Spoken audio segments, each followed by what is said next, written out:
Bienvenue dans ce 7 minutes au sommaire de cette édition. La société PC Plus Technologies a initié la première édition de la journée de la géolocalisation et elle a eu lieu à Abidjan. La première édition du Salon international de l'innovation pharmaceutique se tiendra du 20 au 21 février 2025. Nous aurons plus de détails dans cette édition. Le Salon du livre pour les enfants et adolescents, quant à lui, se tiendra les 12, 13 et 14 décembre prochains.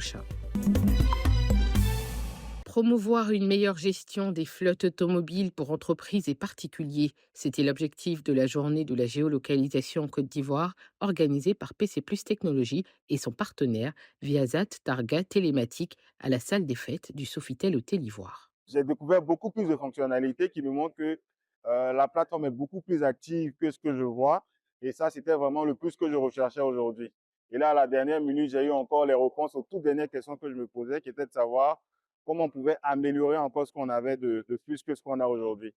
Nous, au fur et à mesure des années, on a constaté que la géolocalisation offrait d'énormes possibilités qui, certaines de ces possibilités sont ignorées par les utilisateurs ou les personnes même qui n'utilisent pas. Donc, à travers cette journée, on a décidé de vulgariser toutes ces possibilités-là et d'apporter une solution à la gestion au quotidien des entreprises, des personnes et de la protection de leurs biens. Des solutions technologiques innovantes pour optimiser les déplacements et renforcer la sécurité des véhicules ont été mises en avant.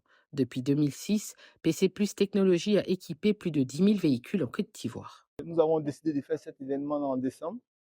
On sait tous que décembre est un mois où il y a beaucoup d'incidents.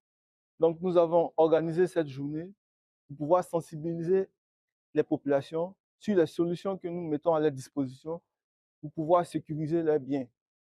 Parce que investir aujourd'hui dans un véhicule, ça demande beaucoup de sous.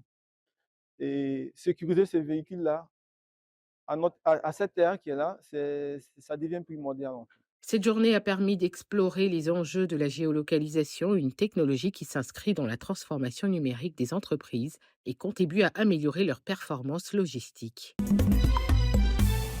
Abidjan, capitale économique de la Côte d'Ivoire, abritera la première édition du Salon international de l'innovation pharmaceutique du 20 au 21 février 2025. Un salon qui se veut un rendez-vous incontournable pour les professionnels du secteur de la santé et de la pharmacie. Présente une approche intégrée qui reconnaît que la santé des personnes est étroitement liée à la santé des animaux et à leur environnement partagé. À ce titre, l'innovation pharmaceutique joue un rôle essentiel dans cette démarche holistique de santé globale. Et l'objectif de notre salon est de mettre en lumière les innovations susceptibles d'améliorer l'interconnexion entre ces trois éléments fondamentaux. Ce salon se veut aussi un tremplin pour l'Afrique, en particulier pour renforcer la recherche et le développement en matière pharmaceutique. Selon les organisateurs, il représente une occasion unique pour le continent d'accéder à des solutions de santé de dernière génération, d'encourager l'innovation locale et de mettre en lumière des entreprises africaines qui se distinguent sur la scène internationale. Les innovations vont être dans plusieurs secteurs, notamment au niveau de la thérapeutique, puis et au niveau des services également. Ce salon représente bien plus qu'un simple événement, il incarne une opportunité stratégique pour l'innovation, la recherche et le développement, plaçant Abidjan au cœur de cette dynamique.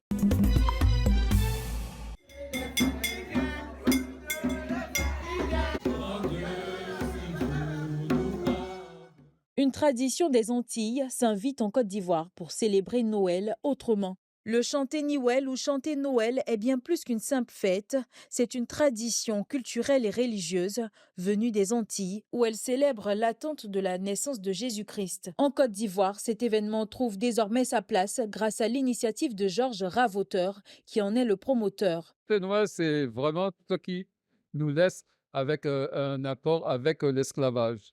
Parce que les esclaves, à l'époque, ils entendaient chanter Noël, c'est-à-dire celui qui viendra parce qu'ils étaient catholiques, apostoliques et romains, avant de mettre les pieds sous la terre qui devait les accueillir, soit la Martinique, soit ailleurs. Bon, c'était qui était dans le Code noir. Autrefois limité au mois de décembre, après le premier dimanche de l'Avent, le chanter Niwel débute désormais dès la Toussaint et se poursuit jusqu'au 23 décembre, la veille du réveillon de Noël. Cette adaptation permet à un plus grand nombre de fidèles et de curieux de participer à ce moment unique qui mêle foi chrétienne et célébration des racines culturelles antillaises tout en s'intégrant dans le paysage culturel ivoirien. Quelques mois après le Salon international du livre dédié aux adultes, place maintenant au Salon du livre pour les enfants et adolescents. La 7e édition de cet événement culturel se tiendra les 12, 13 et 14 décembre 2024 au Palais de la Culture de Trècheville sous le thème Parents, lisons et faisons lire nos enfants. Le Saléa revient pour sa 7e édition avec un objectif clair, rapprocher le livre des enfants et des adolescents. Face à la presse, Gisèle Châtelain, commissaire général, a détaillé les objectifs de ce rendez-vous littéraire. De façon spécifique, ce salon vise les objectifs suivants. Susciter l'intérêt des éditeurs pour le livre pour enfants et de jeunesse. Offrir aux acteurs nationaux une plateforme de promotion du livre pour enfants et de jeunesse. Rapprocher les publics scolaires du livre et de la lecture. Cette édition promet également des nouveautés pour marquer les esprits et susciter l'engouement des jeunes lecteurs. Pour l'édition 2024 du Saléa, le ministère de la Culture et de la Francophonie fait intervenir dans ses activités traditionnelles, j'allais dire, la découverte de l'intelligence artificielle, la découverte du livre audio, la bande dessinée. Avec plus de 50 exposants attendus et une programmation riche en activités ludiques et éducatives, le Saléa 2024 s'annonce comme une plateforme incontournable pour inciter les enfants et adolescents à découvrir l'univers du livre. Ainsi prend fin cette édition. Merci de nous avoir suivis. L'information se poursuit sur cette info et sur www.cetinfo.ci.